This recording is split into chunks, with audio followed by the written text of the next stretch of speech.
Bueno, eso es lo que ha sucedido. De hecho, el presidente Pedro Pablo Kuczynski ha dicho que va a observar esta ley. Vamos a ver al final qué sucede. Mañana el congresista Mauricio Mulder me ha prometido que va a estar aquí porque evidentemente le queremos hacer muchas preguntas sobre esta llamada ley Mulder, ¿no es cierto?, que prohíbe al Estado peruano hacer publicidad en medios de comunicación, salvo en los canales del Estado, en las televisoras, en las emisoras de radio y de televisión que tiene el Estado peruano. 8:31 de la mañana le voy a dar la bienvenida a Carlos Tapia. Carlos Tapia es un gran analista político, además hombre de izquierda, y con él tenemos que analizar lo que está pasando en nuestro país porque, Carlos, yo te quería convocar primero, evidentemente, para hablar de Odebrecht y de la izquierda que ha quedado sancochada. A quien más plata le dio barata fue a tus amigos de izquierda. Pero sí te quiero preguntar como analista político, ¿qué crees que va a pasar? Acaba de estar Becerril y acaba de estar Marco Arana y ellos creen inminente la vacancia de Kuczynski y esperan que en abril el presidente sea Martín Vizcarra. ¿Qué piensas? ¿Qué va a suceder? Antes, Milagro, quiero decirte algo. Estoy sorprendido por el buen ambiente que hay acá en el estudio, ¿no es cierto? Muchas gracias. Los gritos de Jorge Negrete.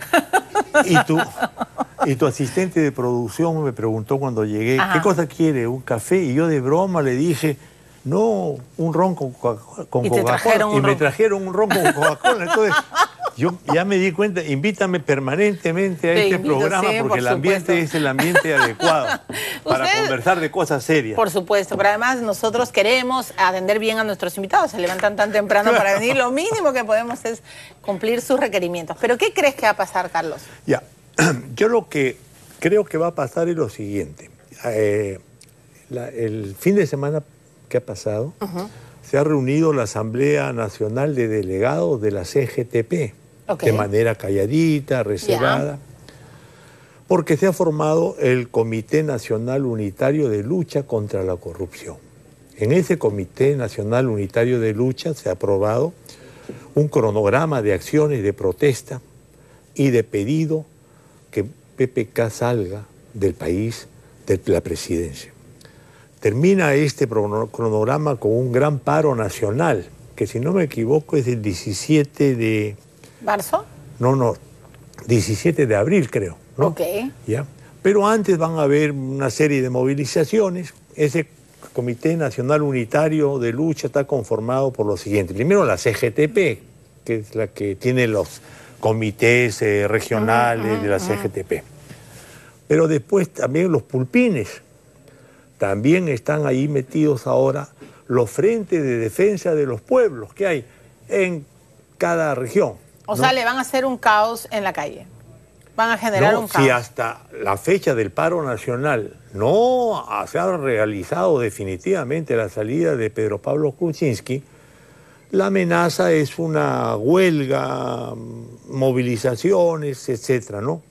Pero eso no es lo más extremista. Ese, si quiere, ser una solución institucional, democrática, para que veas tú lo que puede venirse. Antauro Humala ha declarado de que en septiembre sale libre, en septiembre, y que él tiene una propuesta que es la de fusilamiento rápido de todos los corruptos. El fusilamiento, por eso le digo... Eso es de boca para afuera. Bueno, pero es el fusilamiento, llamémosle sumario, así lo dice él, ¿ya? Lógicamente que esa es una posición de extrema izquierda, etcétera, ¿no? Pero por donde lo mires hay una movilización de sectores de la población ya que no solamente dependen de las decisiones del Congreso de la República. Eso es lo que te quería decir porque lo he escuchado al padre Marco Arana, ¿no?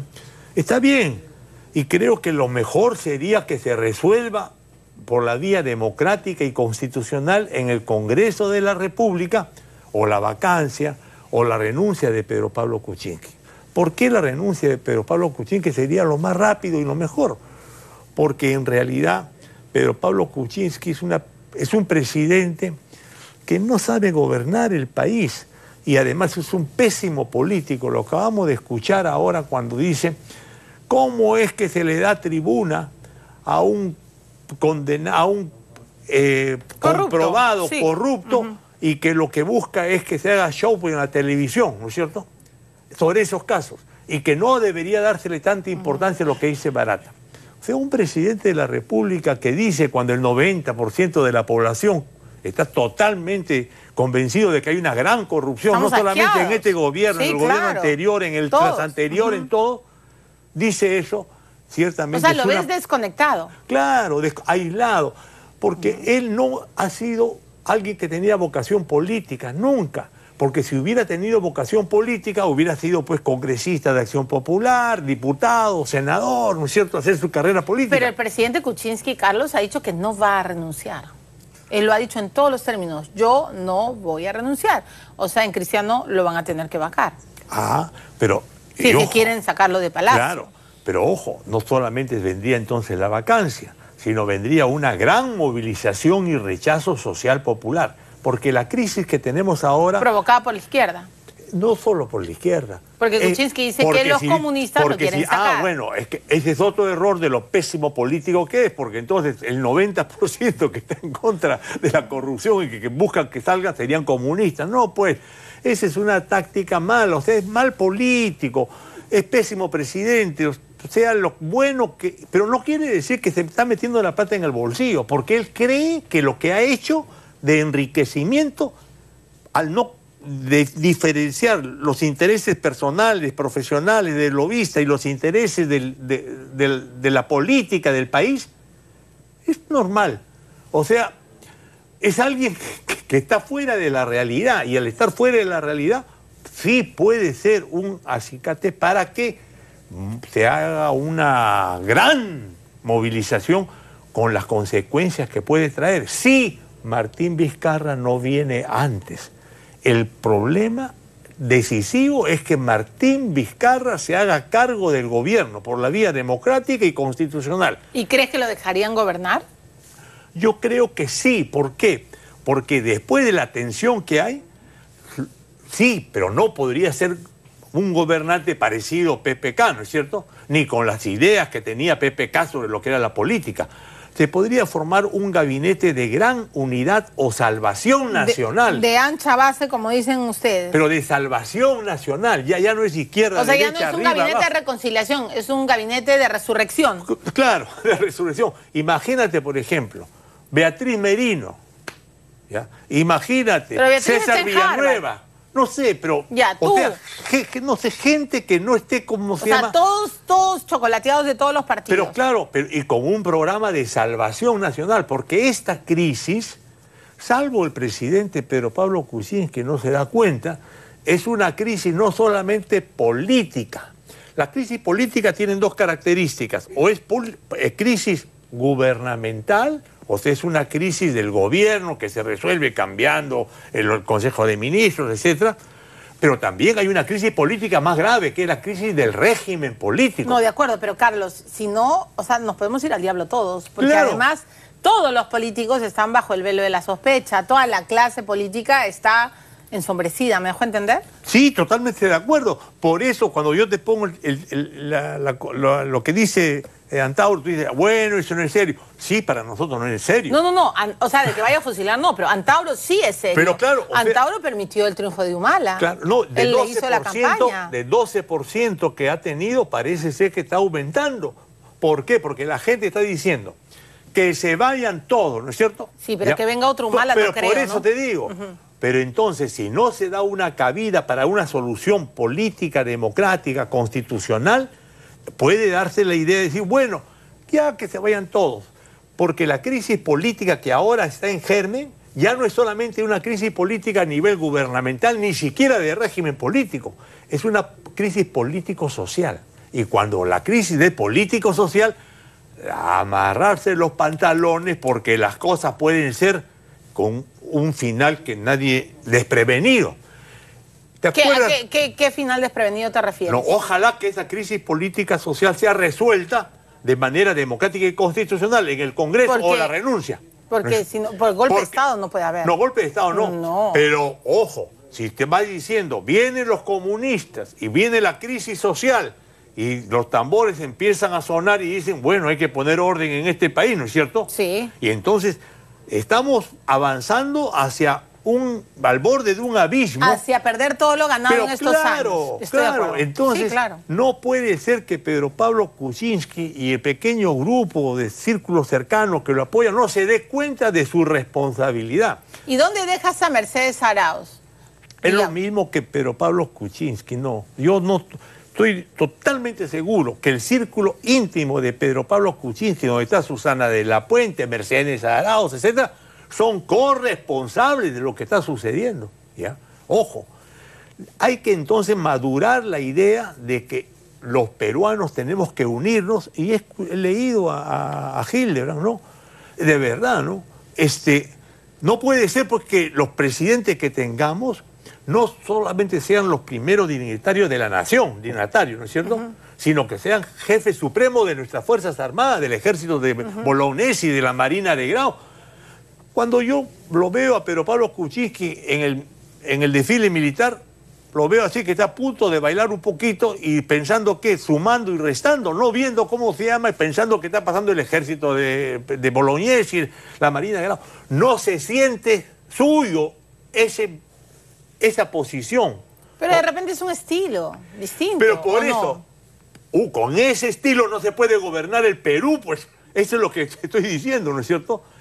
Y por lo tanto, sin tener nada personalmente, él cree que dice, bueno, yo voy a ir a la fiscalía y voy a defenderme. El problema no es que se defienda a él, el problema es su responsabilidad ante el Perú y la situación tan delicada que cada vez se agrava más en el Perú. Por lo tanto, yo creo de que hay que ver, la definición de esto va a tener carácter político-social, pero que ese político-social no sea de un extremismo que lo que lleve ya a la catarata de Niágara para abajo, ¿no es cierto? No, sino que nos permita resolver los problemas dentro de la democracia, pero hay que ser de verdad, Milagros, algo, repensar.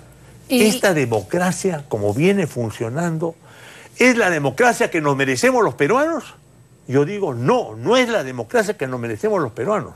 O sea, el problema ya no solamente es de personas. Ya, pero ese es el modelo. ¿Qué estás proponiendo? No, cuando dice del modelo dice economía social. No, el modelo democrático. O sea, cada 5 años los peruanos votamos por quien pero votábamos ¿por qué? Votábamos primero por división de poderes, está muy bien. Y esa división de poderes ahora se muestra altanera porque tenemos a Pablo Sánchez y a Duberlí Rodríguez. Porque antes no había división de poderes, ¿no es cierto? Los que gobernaban acá tenían el control de la fiscalía. Y ya. Pero no, ahora es distinto. Por eso está muy bien. ¿Economía de mercado? Sí, economía de mercado, pero economía social de mercado es lo que dice la Constitución. Hagamos la economía social de mercado. Y la Constitución no dice que te permite la corrupción, ¿no es cierto? No. La Constitución no dice que los presidentes dejan su presidencia y se la dan a otro, que es de la misma calaña del anterior durante 4 años. Una argolla donde entonces tiene que resolverse eso con... Ya, pero ¿cómo? ¿Con quién se resuelve? ¿Con Verónica Mendoza? No. ¿Con quién de tus amigos de izquierda? No. Primero estamos hablando del modelo al que tú me has hecho referencia. Ese modelo no era el modelo que permitía la corrupción, pues. ¿O sí? Sí, pero en la práctica, ¿qué? ¿Sí o no? Sí, claro. Sí, entonces, ¿por qué? Pero también de izquierda, los gobiernos de izquierda. Todavía no te metas con la izquierda porque yo te voy a contestar con lo de la izquierda. Ya. Entonces, primero, el modelo tiene que ser una democracia que verdaderamente permita división de poderes, ¿no es cierto? ¿Te acuerdas tú de Dionisio Romero cuando dio su entrevista importante, valiente en El Comercio y dijo, bueno, pero yo he venido ayudando a los candidatos. Pero Roque Benavides lo acaba de decir también en el programa. Por eso te digo, entonces no puede ser parte de un modelo en que se permite que los que tienen dinero sean los que definan la política del país, pues no puede ser. Ahora, pero Roque dijo, yo con mi dinero hago lo que quiero, no es Buenaventura. Yo, Roque Benavides, puedo darle a Alan, a Keiko y a PPK. Tú también le puedes dar tu plata aquí a Vero, pues. Pero entonces, pero escúchame, no. Por eso, pero dame tus argumentos. Yo estoy preguntando para que ustedes reflexionen. Porque la ley electoral, entonces, no puede permitir que gane el que tenga más dinero, pues. Porque entonces, ¿qué democracia es esa? Es la democracia de los ricos. Mira, ¿qué sucede?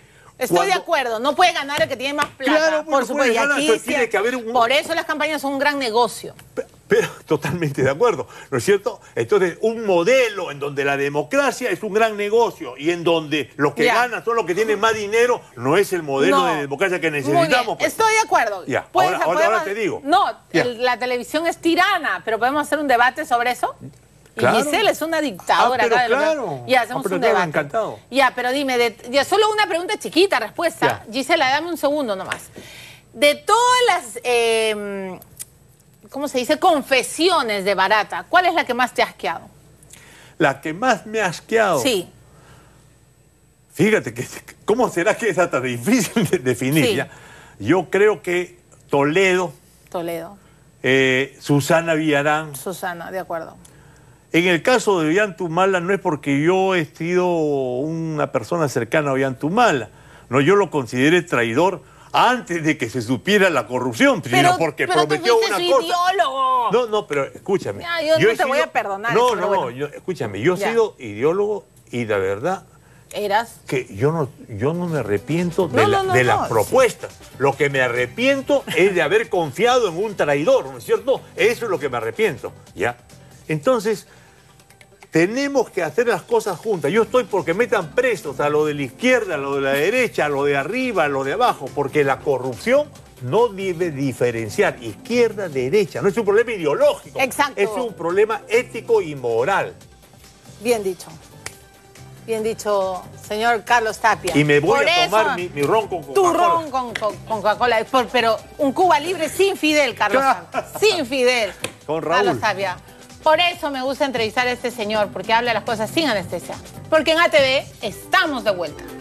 Nos vamos a la pausa. Regresamos con un huevo de cosas y Beto Ortiz.